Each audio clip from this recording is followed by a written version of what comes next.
Good afternoon. My name is Jenelle Riley. I'm an editor at Variety, and I'm so thrilled to welcome you to the SAG Foundation conversation with Eddie Redmayne. This is an actor who has turned in consistent, fantastic performances in films as varied as My Week with Marilyn and Les Misérables, and on stage in plays like Red, for which he received a Tony Award. Also the Olivier Award, but this is America, so we care about the Tony. Of course, he is currently wowing audiences in his heralded turn as Stephen Hawking in The Theory of Everything. Please welcome Eddie Redmayne.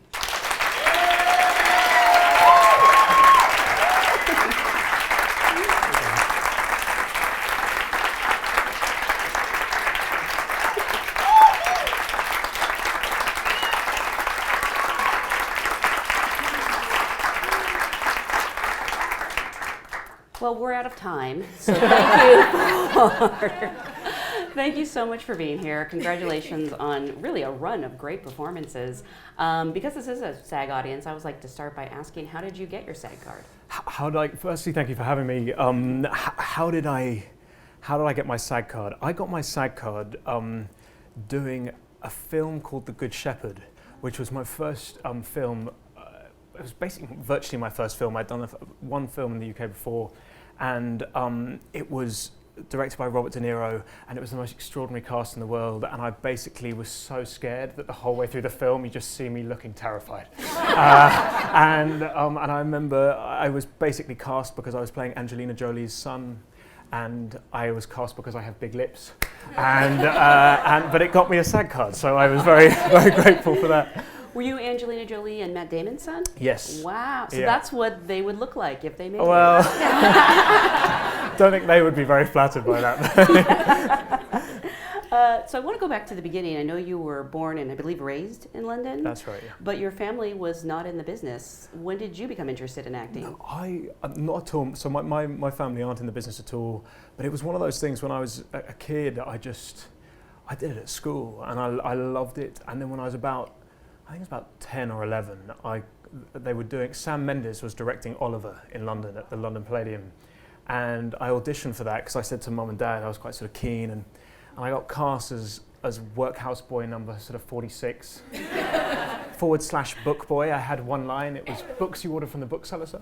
And anyway, and so I did that, and it was at the London Palladium, which is just the most breathtaking West End theatre, and just going through those corridors at night and being able to leave school to go and do it was properly magical. And as I said, it was directed by Sam Mendes, and even though I was blink and you'll miss, I don't think I even ever met Sam Mendes. It remained and still remains on my CV for many years, until I actually had to go and meet Sam Mendes one day, and I was like, I should probably take his name off my CV, given he'll be like, really? We've worked together before? So that's kind of where I got the bug, I suppose. Wow, and at that point, were you thinking of it as a profession, or were you just having fun? I was having fun, and I then went to high school, and I don't know how many of you guys had a similar thing, but I just had the most breathtaking teacher, like a teacher who had been an actor and who arrived to teach at my high school and treated us as he knew, as professionals. And he taught me how to speak verse. He cast me, I remember that he did an adaptation of Passage to India, and I was cast as Adela Quested, so I was cast as a girl, and then I did Shakespeare plays and playing people all outside of, I suppose, what our casting bracket is, and it really meant you could see what your limitations were and try and fail at things, and it really, when I went to university, it just gradually became a profession really, and I have him to thank for it all. And you went to Eton College first? Exactly, yeah. Where you were, is it true you were classmates with Prince William? I was. That was true. I was classmates with Prince William. I was also classmates with Tom Hiddleston, who was... Well, that's more impressive. Exactly. I guess that's true. Exactly. Forget William, tell us about Tom. Yeah, so Tom, I can tell you about Tom. I remember him, we actually then went to university together as well, and he's the most beautiful, beautiful actor. I remember seeing him in Arcadia, Tom Stoppard play whilst at school, and he just blew it out of the park. Is that an expression? Blew it out the water, knocked it out the park, one of those two. And he was just formidable. And so that school, really, this teacher gave me everything. And then when I was at Cambridge, which I went to after school, it was the 400th anniversary of Twelfth Night, and Twelfth Night was commissioned by the Middle Temple Hall, which is like a lawyer's inn in London, and they had commissioned Shakespeare to write that play for this sort of beautiful old building. And 400 years on, the Middle Temple that still exists commissioned the Globe Theatre to come and do a 400th anniversary production of that, and they were looking to do it all male, as it had been done in original practices.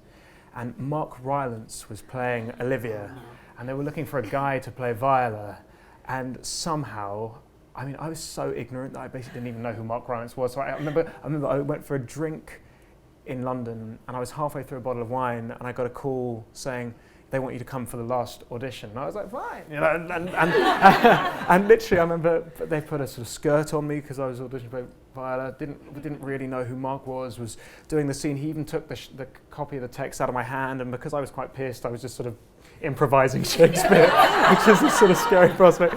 And then I got the job, and it was the most amazing thing. And so Mark, and actually the Globe at the time had a verse coach and a voice coach, and Cambridge let me off for a term to go and work there. And so I always think of my drama teacher at school, and then these guys as being the training. They were my training. So at what point did you realize who Mark Rylance was?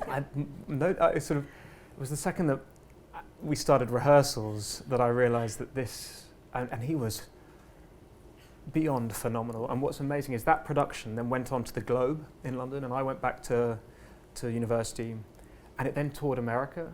It then 10 years on went back to the West End, the same production, then went to Broadway. It's one, and so I've been to see this same production, which was the one that I started in, and watching Mark, who I had worked with and played opposite, over 10 years, continue to find invention, like to continue to discover, was a huge inspiration. That idea that he wants to keep going back to this part because there is so much to mine in it, and that for me was pretty amazing.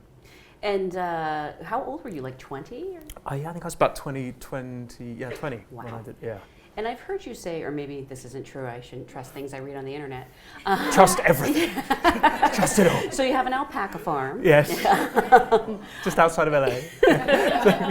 I've heard that you say you feel that you didn't have formal, proper training, but I mean, just working with Mark Rylance sounds like exactly a masterclass. I mean, so I didn't go to drama school, but those things were my training, and I think that the slight, I don't know how many of you guys trained, but the slight sort of paranoia with acting that you never quite know how you do. You always basically feel like you're kidding the world and you're waiting to be found out.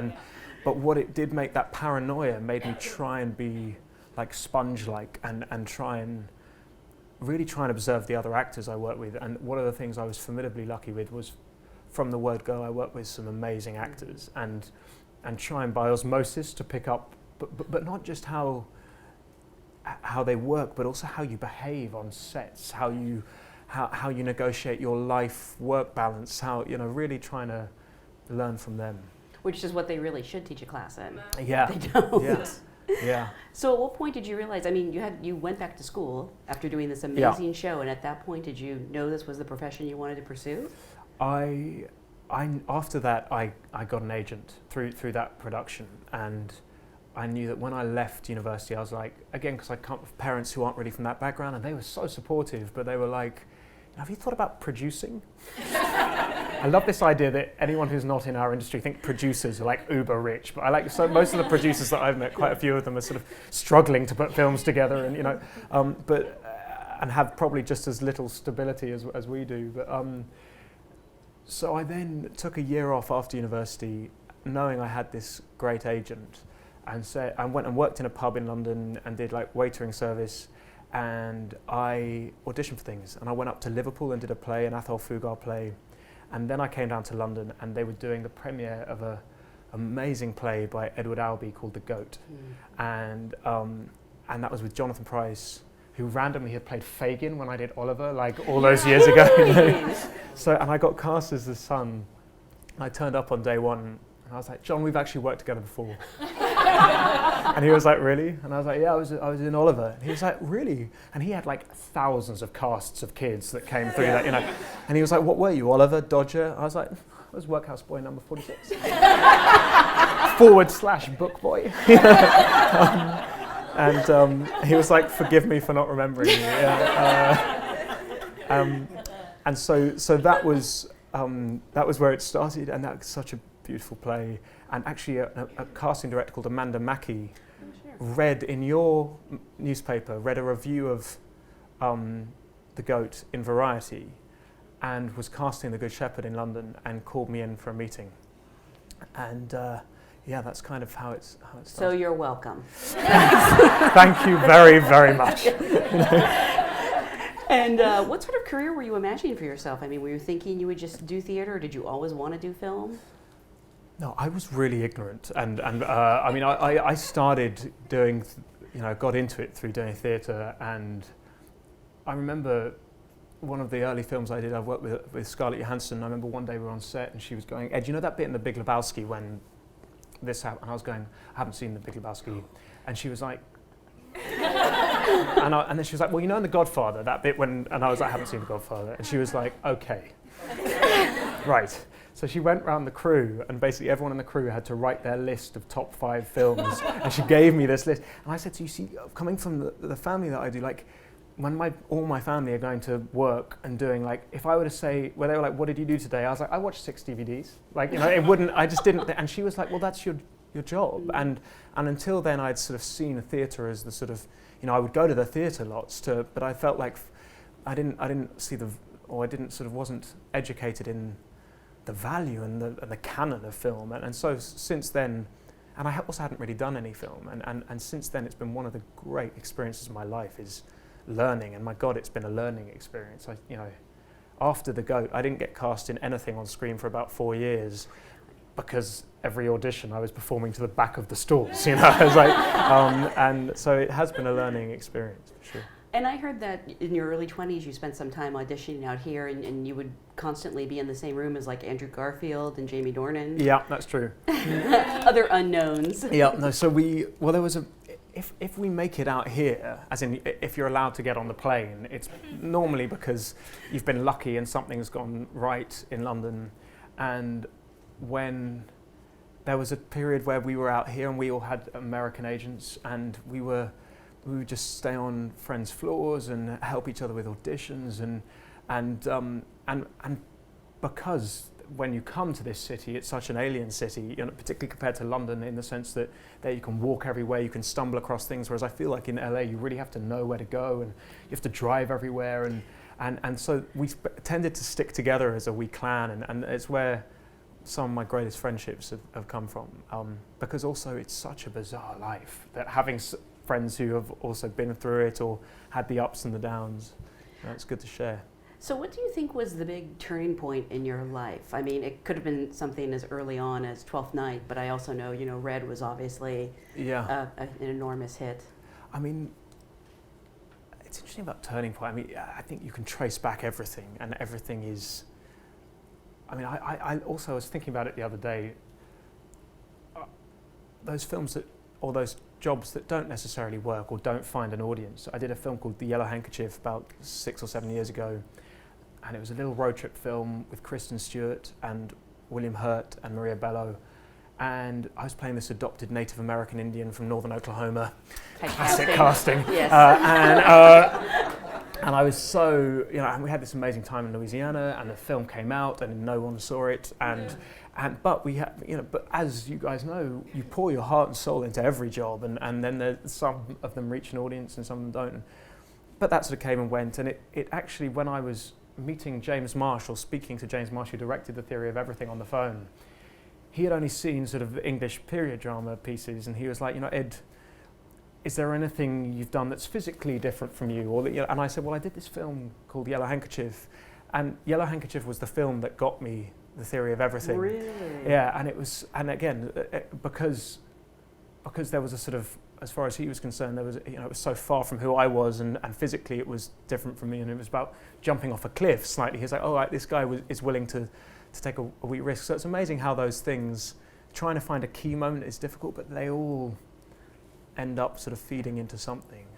And how were you at auditioning during this time? Because it sounds like you were working fairly regularly.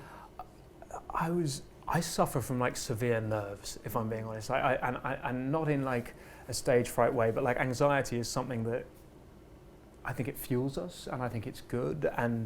But I was never very good at auditioning until one great moment. I remember talking to the director, Joe Wright, and he was making Pride and Prejudice, and he had come over here to audition girls to play the daughters. And he said, Eddie, it's so interesting the difference in the audition room between the UK and here.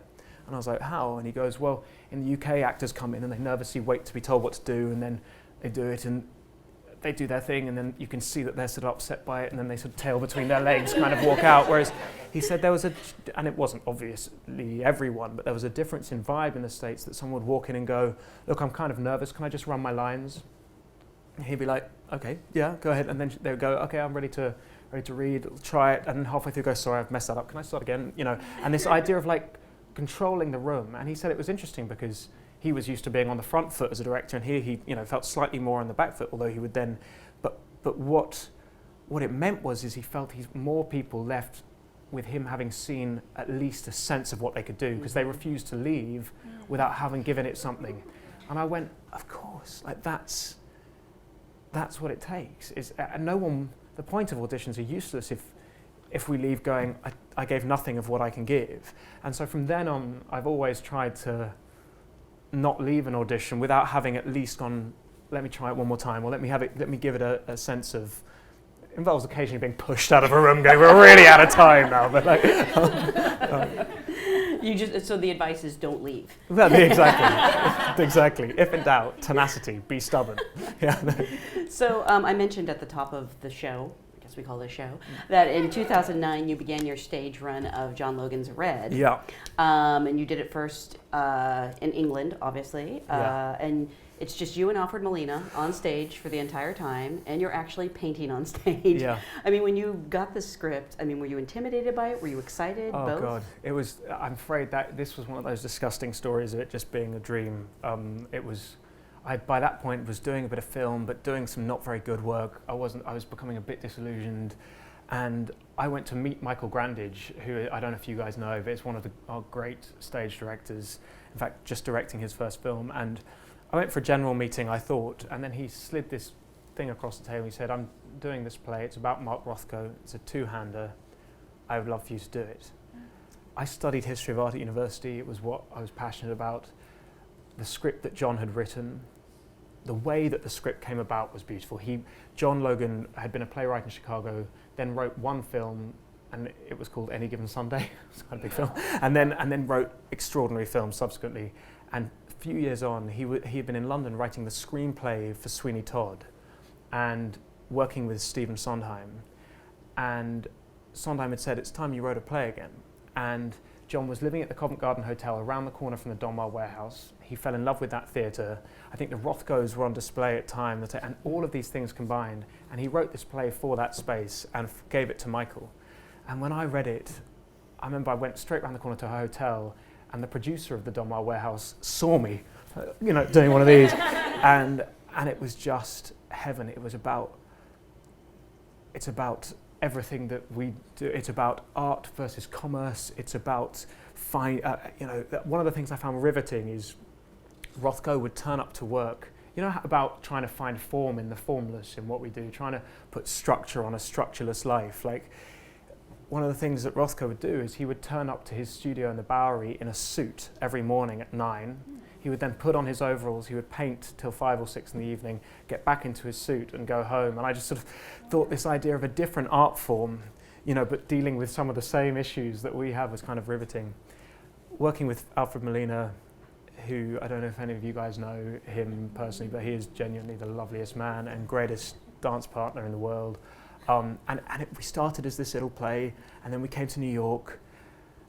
And I remember just before we were rehearsing in New York, I'd been seeing a play off Broadway, and this guy had come up to me and gone, I try to get tickets for your play, but I can't get anything till June. And I was like, oh, that's good, we're selling. And then I said that to Michael Grandage, and he was like, that's lies. We haven't sold a single ticket. We're closing in a week and a half. I was like, and really on Broadway there is that, you hear about finance more. Yeah. You don't hear about that in London. You hear, if you die, you're out straight away. And so gradually we opened as this little play, and it just began to. It was amazing. People who owned Rothkos would come and see the play, and we'd go, and it was just a dream. And also the amazing tradition there were two things. This thing called a gypsy run that they have on Broadway, which is the last dress rehearsal you do. All of the people from the Broadway community, come and watch it because they're doing plays, so they can't come and see you normally.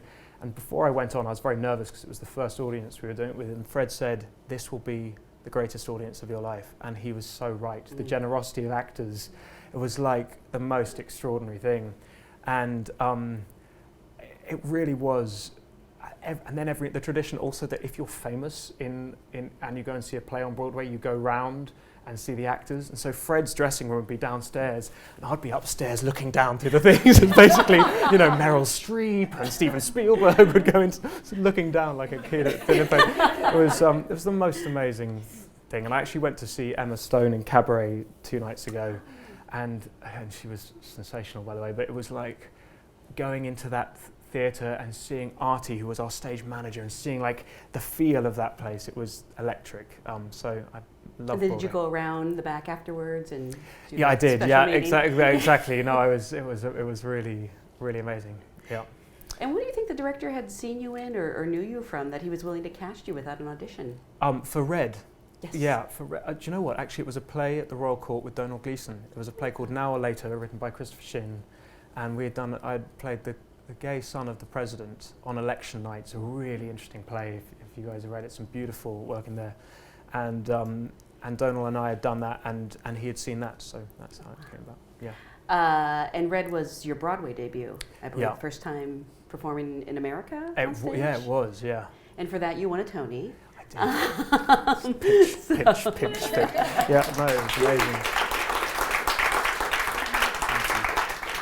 What was it like to hear your name called?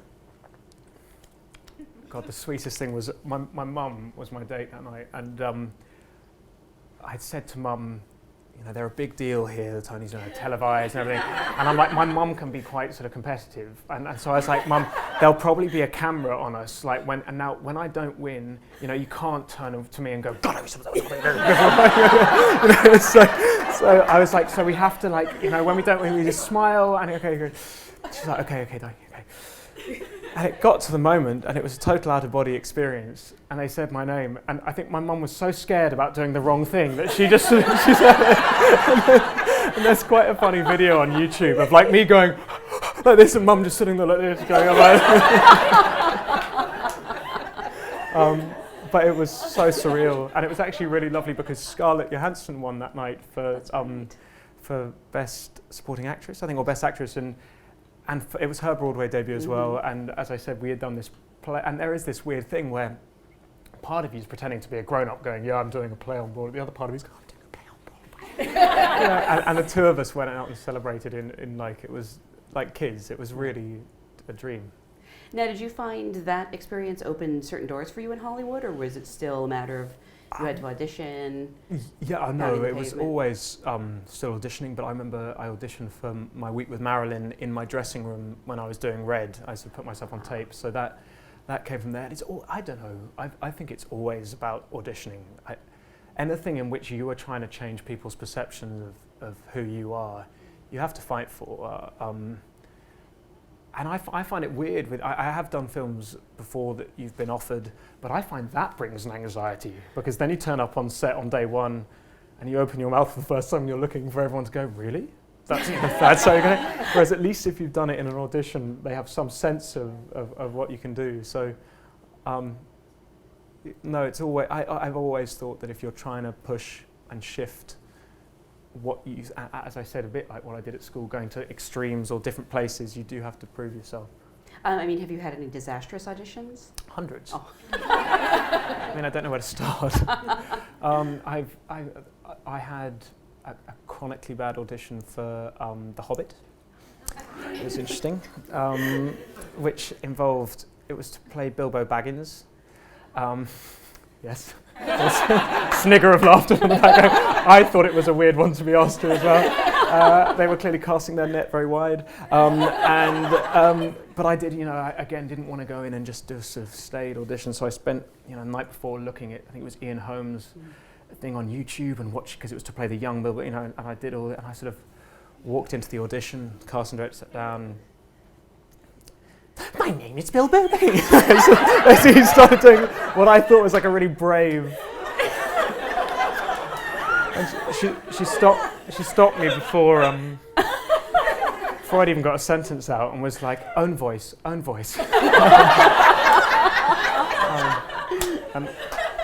I thought it couldn't get any worse than a recent audition for Star Wars with a very wonderful woman called Nina Gold, who has a great casting director who's been very supportive of me in the past. And I think it was, you're not given the actual script to audition with, and it was playing, and I did that thing that I was saying before of refusing to leave the room until I'd done something good. But it was after 10 different sci-fi baddie voices. Nina was like, "Have you got anything else?" I was like, "No." I was like, "Shall I go?" Yeah. So I can list millions. We could be here all day. Yeah, I want to hear all the different voices. Yeah, no, yeah. Tried out they're an all audition. pretty catastrophic. You're making me sweat now. So you mentioned My Week with Marilyn, which was based on Colin Clark's memoirs, I Yes, believe, with you playing Colin. And is it true, this is another thing I heard, was that you had been a big fan of Dawson's Creek? Totally true, yeah. But don't announce that, because I met Katie Holmes last night and I didn't admit that to her. I was just having to bite my tongue, yeah. So what was it like knowing that your Marilyn was going to be Jen from Dawson's Creek? Fortunately, I'd met Michelle before I got cast, and I announced pretty early that I was, really into Dawson's Creek. So I didn't then have like a really weird sort of stalkery experience when I was sort of casting. No, but I was saying to Katie, who I met a day or two ago, that we shot it in Wilmington, North Carolina. Has anyone shot there? They have these studios, I think it's called Hollywood of the South, and they have these studios there which are incredibly irritatingly over a flight path. So basically any film you make there, you have to loop the entire film. But it's where they shot Dawson's Creek, and as you drive in, there is like a really bad painting of the 4 cast members of Dawson's Creek. And so I'd come into work going, "I don't want to wait for my life." But none of them came out of that painting that well. But it was, yeah. And actually, we have a question from Charlie, who specifically, wanted to know, how did you prepare for My Week with Marilyn? I mean, had you played a real person who was still alive before? No, and Colin actually wasn't alive when we made the film. No, Sorry, but not at all. But relatively recently had passed away. The amazing thing about both My Week with Marilyn and a film I did called Savage Grace is there are books written by the protagonists, or in the case of Savage Grace, there were diary entries, and it really is like a sort of manual in some way. It was, and Colin's book was pretty detailed, and he had written several books. But at the same time, I didn't feel the sense of responsibility, perhaps, that I did on The Theory of Everything, to absolute sort of verisimilitude, because I knew that also the script was playing with things, but it was a wonderful resource. It meant that I could speak to. I remember there was a lady who had worked as the script supervisor on Prince and the Showgirl, and there were many people I met. But again, I didn't think that there was anyone. I didn't think I had to be absolutely truthful. And then there was one day on set when suddenly Simon Curtis, the director, was like, "I now want to introduce you to Collette, who is Colin's twin sister." And I was like, and so I suddenly wished I'd done a bit more, digging to meet the people. And this is, obviously a leading role with, actors like Michelle Williams and Kenneth Branagh. I mean, was that intimidating at all to see your name on the call sheet? Yeah, it was. The thing that I found really complicated about My Week with Marilyn is that, Marilyn and Olivier and then Dame Sybil Thorndike, Judi Dench's character, and all of these characters are so sort of electric and alive. And in some ways, Colin is the cipher. He is he's the audience's eyes into this world. And I found it a delicate balance when you are not getting in the way. Does that make sense? I just sort of wanted to be a way in which you're not so sort of beige that an audience kind of lose interest, and but at the same point, really, you are their eyes into these characters. And so even though the character went to Eton, the school I went to, in theory it should have been really easy. I actually found it quite complicated, that film, because I find it a bit, I don't know, playing close to myself I find a bit difficult. And you mentioned before that you weren't, spectacularly well versed in Hollywood films. I mean, had you seen many Marilyn Monroe films? No, I hadn't, and it really was, again, that was an education. But one of the things I love about what we do is people always go, is there a specific part you want to play? Or I'm like, no, what I love is when things come into your orbit and you then become an expert in that, and you can immerse yourself in that world, and beyond being an actor, it educates you in these different, whole different worlds. But the amazing thing about that film was also that, Dame Sybil Thorndike, who was renowned for being one of the most generous people and kind, and no one would misbehave in her presence because she was just so brilliant. And then you have Dame Judi Dench on set, who has exactly that. I would basically sit there every day, and another Knight of the Realm would come and do like a day. It was just talk about trying to soak up by osmosis other people's work. From Ken Branagh to Derek Jacobi to Simon Russell Beale, and then Michelle, who is formidable. It was really a great experience. And you followed that with the big screen adaptation of Les Misérables. I did. Speaking of audition stories, I think this one was very unique as well. This is true. I was still. This was odd. I was in North Carolina doing that film, and I'd seen Les Misérables when I was about, I think, 7 or 8, and I'd wanted to be Gavroche. Basically, I just thought that this urchin, and he's just a legend, and he goes and makes dens in the barricades, and who doesn't want to make a den in a barricade? It's like the greatest thing ever. And so when I heard they were making a film of it, and that Tom Hooper, who I'd worked with before, was directing it, I thought, screw it, and I put on my iPhone, which I think has changed our audition process a bit now. I don't know how you guys find, but I basically was dressed as a meth addict cowboy in a field in North Carolina, and I just sang this song and sent it actually to Eric Fellner, and I didn't personally send it to Eric Fellner, that'd be quite precocious, sorry, Eric Fellner's the producer, but it was sent to Eric Fellner, and that was the start of what became a hilariously sort of American Idol style audition process of I shudder at the thought of it, but it was quite a full-on audition process, but an amazing one. You didn't think to change out of your character's clothes or do it indoors? Well, why not? Why not? I mean, it was no. I think said meth addict cowboy was just wearing a black shirt, so it didn't look too. I didn't do it with a Stetson or like a, or a twang. Or a twang. No twang. And you mentioned. I mean, at what point did you know that it was going to be sung live?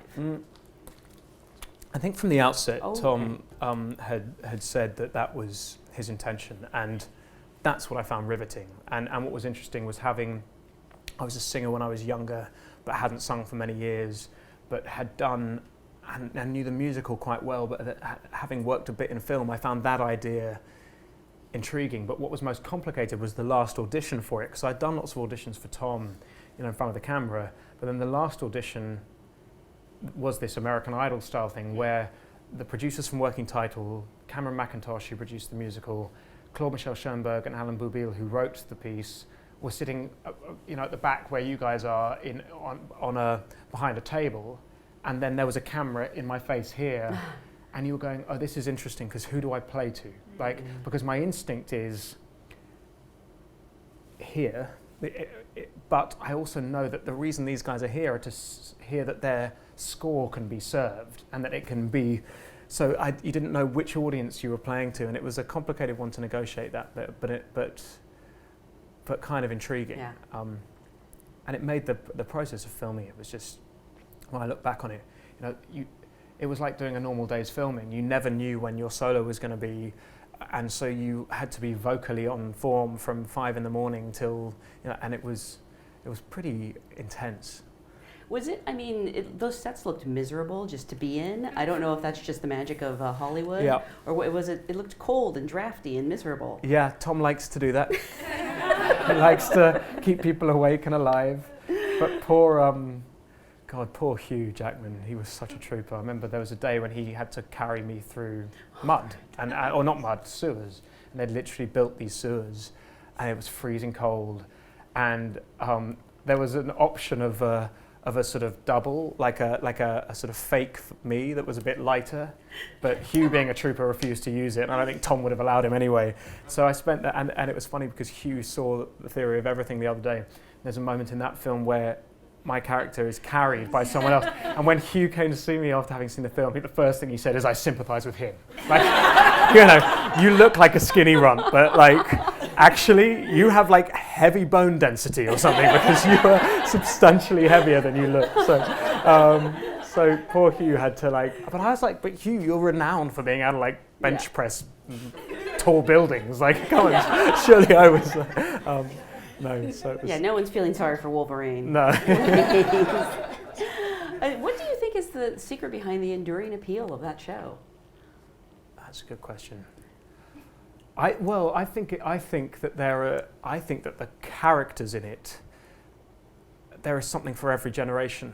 I mean, literally, I have mates who saw the thing age 9 or 10 and wanted to be Gavroche, and then there are young girls who want to be Cosette, and then as you sort of go through adolescence, everyone relates to Eponine and to, you know, and I'm quite sure who relates to Marius, but he was just running through the streets singing at the top of your lungs. But there's a universal story there, and it is. I mean, Tom would always describe it as an anthem for the dispossessed, and I felt like there is the extraordinary thing in Victor Hugo's book is there is such humanity in it, and also some quite good music, some good tunes. And again, a hugely intimidating cast: Hugh Jackman, Russell Crowe. I mean, I don't know how you get through takes with Shasta Baron Cohen without cracking up. Well, you don't. That's the answer. You go, God, start again. Yeah, that was. That was a dream. But what was amazing about that was, because none of us had done. Even the guys who did, do musical theatre, no one had done this live singing thing before, and it brought us all down to a level. And Annie Hathaway would do her song quite early on, and then she'd come back from the trenches and be like, okay, so this worked, this doesn't work so much. Everyone was like helping each other with techniques and ways of working, and it was a great, really a leveler. And of course, you did occasionally pinch yourself. There was one scene early on where it was literally Amanda Seyfried, Hugh, Sacha, Helena Bonham Carter, Russell Crowe. And I was going, what am I doing? It was really special. Oh, which of course brings us to The Theory of Everything. I know competition was really stiff for the role of Stephen Hawking, but how did you become aware of the project, and what attracted you to the film? I was sent the script and I read it, and I thought it was going to be a film about Stephen, and I read this incredibly complicated and beautiful love story, and that was about two formidable people, and I hadn't read anything like it, and it wasn't a fairy tale. I finished the script uplifted, but kind of questioning myself, because what we'd gone through was something that was intricate and detailed and not fairy tale like. And then I heard James Marsh was directing it, and Man on Wire. I don't know if you guys have seen that, but that film had just blown my mind, because there's a moment in Man on Wire where this whole group of friends get this man, give up their lives to create a circumstance under which this genius, Philip Petit, can walk across the Twin Towers, walk between the Twin Towers. And after he does that, he comes down and there's a hero's sort of welcome, and he's sort of, all these groupies are there, and he goes straight away and sleeps with one of the groupies. And you see his friends being interviewed by James afterwards, and one of his best mates is asked, who's given up everything for him, is like, did you, presumably you expected, how did that feel when he did that? And you see him go, oh no, of course, we all knew that he would, and you just suddenly see him break a bit. And you realise that actually the betrayal of friendship was so extraordinary, and actually that's what the film was about. Mm. It was, and James had subverted this. And I just thought the idea of that director who has that clarity of observation directing this film, which again seemed to be subverting something, was really interesting. So I pursued him, and I managed to get on the phone to him. He lives in Copenhagen, and I did that thing that I think quite a few of us do when you're auditioning for jobs. In fact, I saw Angelina Jolie on Jon Stewart last night talk about this very thing of how when you get on the phone to try and get a job, or you do a job interview and you talk really confidently as if you know exactly what you're talking about, and you try and persuade people, yeah, I totally know how I'd go about this, and then you get cast, or in her case, you get to come to, and then you suddenly have a crushing reality that you have to do the thing, and how are you going to go about it, and that's what happened, basically. But so I had the phone call, and then James flew over, and I think he was meeting with other actors, and we went to a pub at about 2 p.m. on a Tuesday, and he said, "What are you going to have to drink?"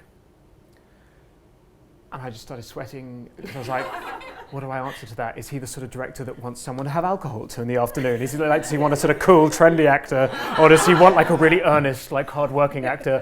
And so I was like, this is a lose-lose situation. So I sort of went, I'll have a beer. And he went, okay, Eddie will have a beer, I'll have a coffee. And I was like, oh. And so basically what then proceeded to happen is he had about 6 coffees, 6 espressos, and got wired. I had 6 pints and got drunk. And there's a recurring theme here that basically I get jobs through being pissed, which is probably not to be encouraged. But somewhere along the line, I think we realized that we had similar, similar passions about this script and similar fears, and that the idea in these things of holding each other's hand and sort of jumping off a cliff, and I'm so grateful to him for it, because he really took a gigantic risk. I have another audience question. Really nice handwriting from Megan Sheehan. Hey. I read you worked with a dance coach to be able to sustain the skewed body angle Stephen Hawking deteriorated into. I don't know if that's true. What kind of training did you do day to day, and did it work? P.S. Incredible performance. Wow. Oh, thank you. Thank you so much. So when I got cast, I knew that we weren't going to be able to shoot chronologically. And so I thought, how am I going to... And also I knew that for Stephen, the disease couldn't be less interesting. Like, he has no interest in it. And I thought that when I read the script, this wasn't a film about a disease, it was a human story and a love story. And so my instinct was like, what can I do that will mean that the physicality doesn't become the thing? And how can I learn these physicalities and the accuracy of what the disease is well enough that it doesn't affect my work, basically? And so I thought, and I had seen on my week with Marilyn, Michelle had worked with a movement coach and a vocal coach. She had gone back to this sort of old school model of working with, and I thought that might be a wise idea. So I met some dancers, and I met this woman called Alex Reynolds, and I didn't know what to ask them in the interviews. I didn't really know what I was looking for, but Alex was interesting because she wasn't like, oh, and you put yourself in this position. She was like, she would talk about Mercury. She would describe my pelvis as Mercury, and it was finding like something sculptural, but that was emotionally interesting as well. And we started working together, and I went to this ALS clinic, and she would come every week or two for 4 months, and meeting people and learning about the specifics of the disease, but then trying to weave that into our story and really be rigorous with Anthony and James, Anthony the writer and James the director, about how we could chart this specifically. And then I tried to learn the physicalities like you would a dance. And in that same way that when I start learning the steps of dance, I'm a useless dancer, by the way, absolutely catastrophically useless dancer. And when you try and learn the steps of dance, for me it's very awkward, but once you really know them, once they're in your body, then you don't even have to think, and you can express within the confines of those steps. And so that's what we did, and I tried to learn the physicalities and the vocal side of it and cohere those things so that when Felicity and I came to working together, I didn't have to think about them, and I wasn't thinking, has my right finger lost it? You could just play the human story.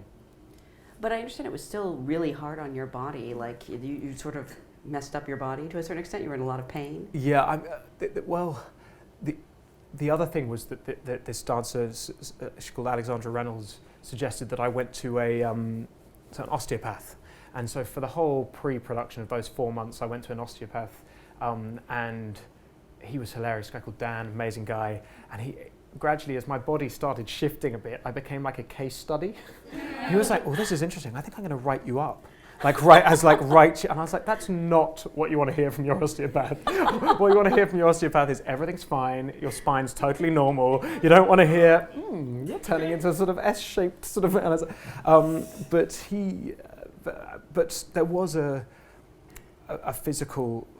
The most curious thing was that the more still Stephen was, the more energy it required. Because when he's moving very little in the film, it's not that you're relaxed, actually you're contorting these muscles into still places, and you're controlling the blinking speed and where the breath is coming from. And so the interesting thing was that almost the less movement he was doing, the more energy it took. And it was physically complicated, but also having spent 4 months meeting people who were suffering from ALS, you were so conscious of the fact that every day you were able to get out of the wheelchair, and that many of the people who had been generous enough to invite me into their homes, couldn't. So there was always that sort of clarity of how lucky you were as well. And you finally got to meet Stephen Hawking shortly before filming began? This is true. And this is true. He was promoting. He had a documentary out about the same time, so he was very, very busy in the lead up to the film. And so I only got to meet him like 4 or 5 days before we started shooting, which was complicated because when you've done all that research and also you've had to chart what you think the I suppose in some ways where the arc of the character will be, in order to be able to be prepped to start work on a Monday, like what if you meet him and you realise you've got it wrong? And that was the thing that both Felicity and I, because she met Jane late as well, were anxious about.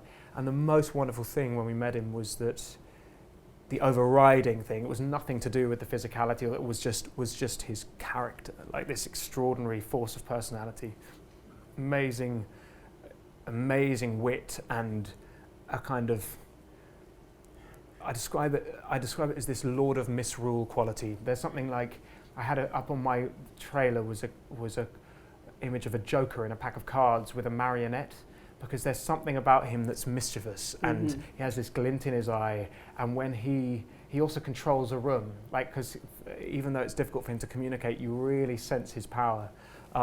So that was actually, it was character stuff that I ended up taking away from that meeting that was so important. And then what was it like when he saw the film? I mean, that's got to be the only review that matters. I mean, so I saw him just before he went to see the film. I was rehearsing for a new film I'm doing, and I said to him, "Look, Stephen, I'm really nervous, but let me know what you think." And he took a while, because he just uses this muscle now to communicate, so it took him like maybe 7 minutes to write his response. And he said, "I will let you know what I think, good or otherwise." And I said, "Thanks, Stephen. If it's otherwise, maybe let's just stick to otherwise." Like, I don't need all of the specifics of everything. But subsequent to the film, he was incredibly generous. And the most wonderful thing was when we had made the film, I had all this documentary material on an iPad, and I was being sent the dailies every night, because James had allowed me to see the dailies in order to really chart the thing, which was an interesting thing in itself. I'd never done a film in which you see every bit of footage, and the makeup and costume department had done such a great job at getting me close to looking like Stephen, and you sort of begin to hope that these two things of the documentary and the reality are going to merge. Of course, they're never going to do that, but when we made the film, Stephen owns the copyright to his voice, and when we made the film, we'd used this kind of approximated, synthesized version of his voice. And then after seeing the film, he offered us his voice. Oh, wow. And so the voice that you hear in the film is his. And it was amazing how, if your dream is to get those two things to merge, that it just pushed it that tiny bit closer together. And it was very special. How come he couldn't get a British voice?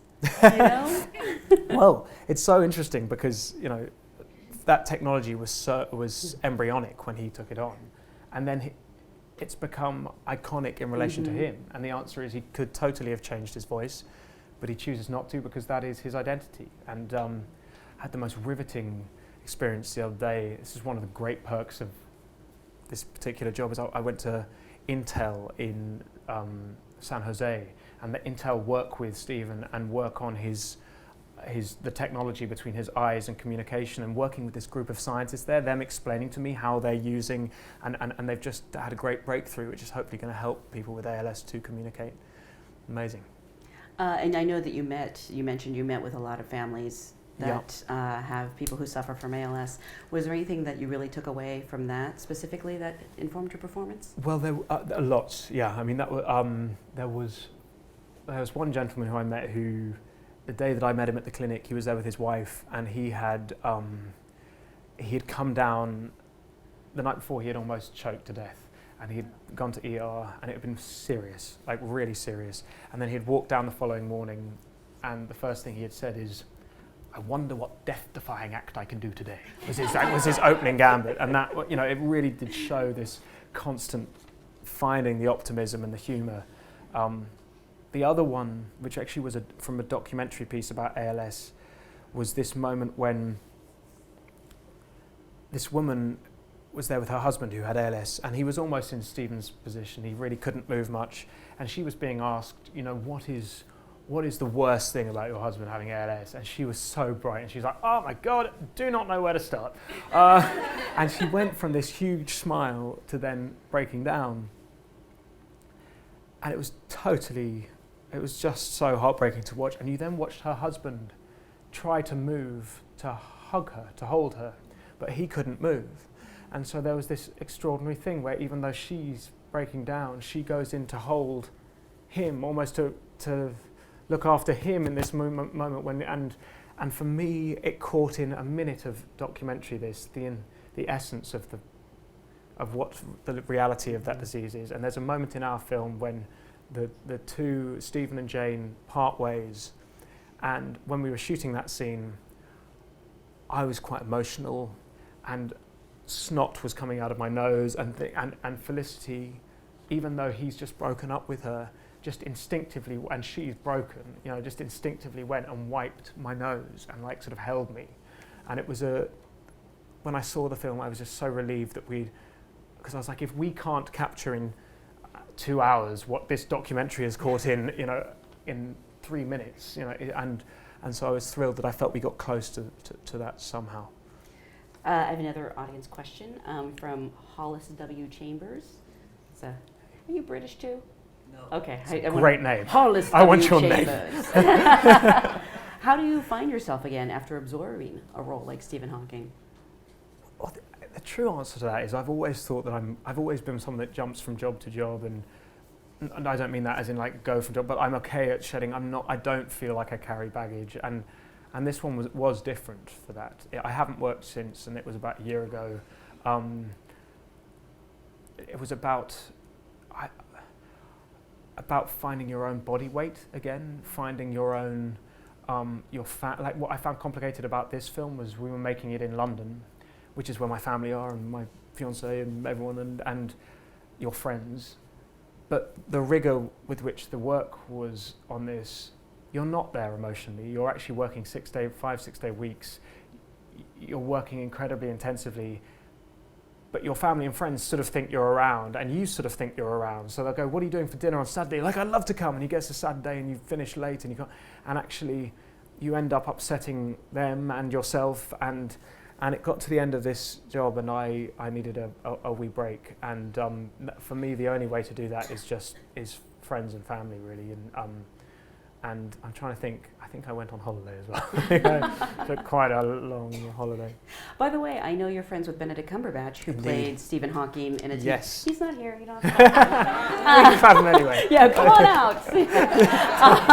Can you imagine? Yeah. Come on then. Yeah. I mean, did you ask him for any advice on playing the role? I didn't. So Ben played Stephen in a TV thing called Hawking. I think it was about 10 years ago, and it was directed actually by a wonderful man called Philip Martin, who's also a friend. And I had missed it when it first played, and Ben and I were actually TheOther Boleyn Girl was the film which I worked with Scarlett with, and Ben and I were the various husbands of Scarlett Johansson in that film. And we had met then, and he is a great friend and an extraordinary actor. And when I was cast in this, I knew he had been sensational from all accounts in that film. I had to make the choice: do you watch it or do you not? I basically just know myself well enough to know that if I watched it, I would try and nick the best bits. And so I didn't watch it, and I haven't watched it whilst talking about the film still, but I can't wait to watch it. And we had a lovely moment the other day. But what was also lovely was he was shooting The Imitation Game, and we were shooting Theory of Everything around the same time. And they were I think they were in Cambridge for a bit, and we would just take like random photographs. There was like a plaque of Alan Turing